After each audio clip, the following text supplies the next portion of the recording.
Sa mundo ng showbiz, isang scammer ang nagpanggap bilang si Andy Eigenman para sa umano'y donation drive. At aktres na si Kay Abad naka-isolate matapos tamaan ng isang viral infection. Narito ang showbiz report. Nagbabala ang aktres na si Andy Eigenman laban sa isang scammer na ginagamit ang kanyang pangalan para makakuha ng pera. Batay sa mga inilabas na screenshot, ang imbentong dahilan ng poser sa isang kaibigan ni Andy, may pa-donation drive daw ito para sa sea cleanup at bilang suporta sa mga surfer. Say ni Andy, never siya manghihingi ng pera kahit kanino. At hirit pa niya kung gustong magpanggap bilang siya, ay ayusin naman daw ang grammar. Panawagan ng aktres na i-block na lamang ang numero ng scammer. Magugunita na taong 2017 nang manirahan si Andy sa Siargao, na hometown ng kanyang partner na surfer na si Filmar Alipayo.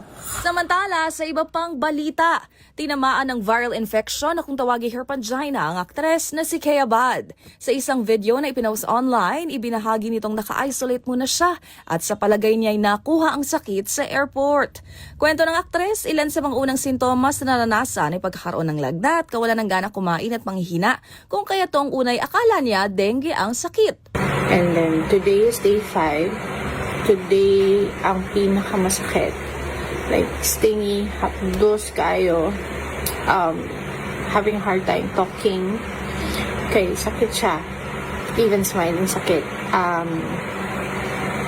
Having a hard time eating. Ang herpangina ay may hahalin tulad sa hand, foot, and mouth disease. Ito ay kadalasang tumatama sa mga batang edad 10 pababa na tumatagal ng 7 hanggang 10 days batay sa WebMD. Sa huli, nagpaalala si Kay Abad sa followers na parating mag-ingat at hiling na gumaling na.